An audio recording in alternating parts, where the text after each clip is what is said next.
kembali lagi, tentu saja masih bersama dengan kami Dia Radisti dan Bapak Budiman Sujatmiko. Ya. Yang sekarang ini adalah titik pertemuan terakhir kita, Pak. Ada di ruang kerja Bapak di Komplek DPR, Pak. Ya. Ini adalah Komisi 2. Ya, Betul ya, saya di Pak? Komisi 2. Komisi 2 yang buat saya menarik adalah foto-foto yang ada di ruangan ini. Coba kalau kita perhatikan. Foto yang paling besar ada foto Ibu Megawati.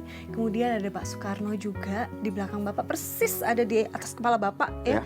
Bersama dengan Willy Brandt. Itu adalah wali kota Dulu Berlin. wali kota Berlin, tapi kemudian jadi kanselir Jerman Barat.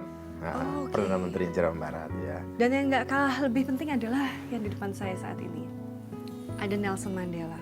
Kenapa Pak ada foto-foto ini semua di ruangan Bapak? Ini foto para pemimpin yang memimpin negerinya dengan ide. Oke. Dengan ide. Dengan ide dan dengan pengorbanan. Oke. Ya. Bung Karno kita tahu, dia punya ide tentang Indonesia merdeka, punya ide tentang Asia Afrika yang merdeka, ya. Dan dia berkorban, penjara dibuang, menggali Pancasila, memproklamirkan kemerdekaan, bikin non-blok. Dia memimpin dengan ide dan dengan pengorbanan. Ibu Mega memimpin, berkorban juga dulu, punya ide untuk demokratisasi, berkorban juga dulu, ya, ketika ditindas oleh masa Orde Baru. Willy Brandt dulu seorang aktivis buruh, pejuang anti-Nazi di Jerman, anti-fasisme di Jerman, anti-Hitler. Kemudian dia seorang buruh dan kemudian menjadi wali kota Berlin dan menjadi pemimpin kanselir Jerman Barat. Dan Nelson Mandela kita tahu perjuangannya melawan apartheid. Ini adalah foto-foto pemimpin dengan ide dan dengan pengorbanan. Yang tentu saja memberikan inspirasi untuk Bapak ya secara garis. Ya, bahwa orang punya ide saja nggak cukup. Oke. Dia harus juga berani mengemukakan idenya. Dan ketika ada orang yang nggak suka, akan memenjarakan dia. Seperti mereka-mereka ini akan menindas dia, akan membuang dia. Yang lebih tragis ya, yang membunuh kan, akan yang terbunuh juga. Jadi ide dalam bidang politik itu punya resiko atas kebebanan diri sendiri. Dan ini membuat saya terinspirasi. Menurut Bapak sendiri kan Bapak sudah hampir semuanya dijalankan Pak. Ide sudah ada, di penjara sudah pernah. Pengorbanan, bentuk pengorbanan apa yang pernah Bapak lakukan atau mungkin sedang Bapak lakukan? Saya sih tidak merasa berkorban seberat apa yang mereka lakukan, mereka alami ya. Kalau menurut saya sih nggak mengalami pengorbanan, bukan pengorbanan, karena saya tidak menganggap sebagai sesuatu yang membuat saya sedih.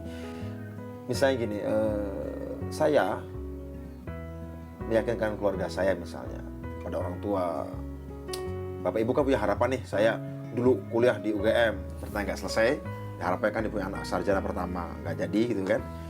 Kan dia ingin saya hidup mapan, bla bla bla bla, membantu orang tua, adik-adik. Ternyata bahkan sekarang di DPR pun, ya saya belum bisa membantu banyak, tapi ibu saya, orang tua cukup memahami. Ya. Pada keluarga, ya saya belum bisa membantu banyak. Karena begini, saya sering yakinkan pada keluarga juga, orang tua, pada anak istri bahwa saya ada di sini itu karena jabatan politik di sini karena dukungan rakyat, publik. Saya tidak akan mengejar sesuatu untuk diri saya sendiri kalau untuk publik belum. Karena saya waktu itu pernah janji waktu kampanye, misalnya membuat undang-undang desa, itu salah satu janji saya 2009. Kemudian menyelesaikan persoalan-persoalan tanah. Alhamdulillah sudah berhasil. Waktu itu saya bilang sama istri saya, sebelum ini selesai saya nggak mau kredit rumah dulu. Apa alasannya? Kita ngontrak dulu. Alasannya? Dan istri saya menerima. Alasannya begini, bagi saya tadi ide politik. Ide politik bagi seorang manusia politik itu bukan sesuatu yang ada di kertas atau dihafal. Ide itu kan harus di sini. Jadi terrealisir atau tidaknya ide kita itu harus berdampak secara personal. Ide ini harus jadi dulu, baru aku boleh memikirkan diriku. Ya. Karena bagi saya ide politik itu lebih berharga daripada sekedar fasilitas materi ya. Ketika ide jadi, bagi saya itu puncak kebahagiaan politik.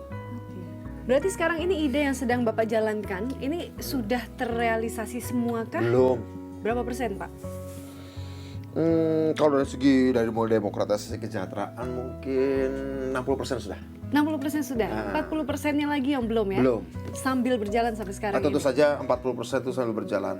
Oke. Saya sederhana aja ide saya.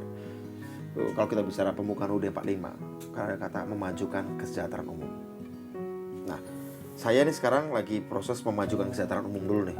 Contohnya lah undang-undang desa, ada dana desa, segala macam itu kan bagian dari memajukan kesejahteraan umum. 40% lagi mungkin saya akan lebih banyak fokus pada kerja-kerja mencerdaskan kehidupan bangsa. Ini penting. Itu nggak boleh terputus antara memajukan kesejahteraan umum dan mencerdaskan kehidupan bangsa. Nah, kita lagi mengejar apa nih? Makanya saya sedih sekarang kalau ada orang pejabat ngelarang buku, itu sedih bagi saya. Sangat sedih. Karena apa? Dalam pengalaman saya, buku itu yang menolong saya memahami Indonesia loh. Buku itu yang menolong saya memahami dunia. Bahkan buku yang menolong saya untuk memahami diri sendiri. Nah, kalau kemudian sekarang ada pejabat mengatakan sita buku, bakar buku, bagi saya itu seperti apa ya? Seperti membunuh sesuatu yang di masa kecil saya itu menjadi sahabat terbaik saya. Tapi berarti kalau sekarang Bapak melihat ya Pak, dari dulu nih era Bapak memperjuangkan adanya reformasi, sudah terjadi sekarang reformasinya, bahkan sekarang sudah jauh lebih berkembang. Ya. Bapak melihat pemimpinan sekarang ini apakah sudah memenuhi syarat Pak? Saya kebetulan kenal Pak Jokowi lama dan saya kira beliau punya sesuatu yang langka di kalangan elit. Menjadi pemimpin itu, apalagi pemimpin negara sebesar Indonesia itu harus selesai dengan dirinya. Artinya selesai dengan dirinya itu ya dia melihat kekuasaan yang dititipkan rakyat ke dirinya ya harus dikembalikan ke rakyat. Apakah dia dapat untung ekonomi atau tidak itu bukan itu masalahnya. Dan di situ saya melihat semangat itu yang harus kita pelihara di era reformasi ini. Semangat pemimpin yang melayani dan berpihak. Bapak melihat kalau 5 tahun ke depan Indonesia akan seperti apa Pak? Indonesia bisa harus mulai berani berimajinasi membangun kampus-kampus berskala dunia, berkelas dunia. Harus itu. Kampus berskala dunia. Berkelas dunia, harus. Maaf, sekarang ini kalau ada laporan tiap tahun kampus terbaik dunia, wah Indonesia di luar 100 Peringkatnya. ya, di luar 100 besar dunia. Oke. Mengerikan kan? Mengerikan, di luar 100 besar dunia, nggak ada di 100 besar itu nggak ada nama Indonesia. You name it, kampus apapun di Indonesia yang dianggap terbaik di luar 100 dunia. Mudah-mudahan ya Pak, Indonesia akan menjadi lebih baik karena desa yang hebat, Indonesia hebat. Ya. Kayak gitu ya Pak ya. Ya, Terima kasih kalau gitu atas waktunya Pak. Terima kasih Tentu saja sudah di mau NTW. muter-muter ikut saya. Betul. Bapak Saya juga bikin terima repot kalau kasih. saya muter-muter. Gak masalah Pak, saya akan sangat bahagia sekali karena saya mendapatkan banyak cerita baru dan tentu saja Anda juga mendapatkan cerita baru, inspirasi baru.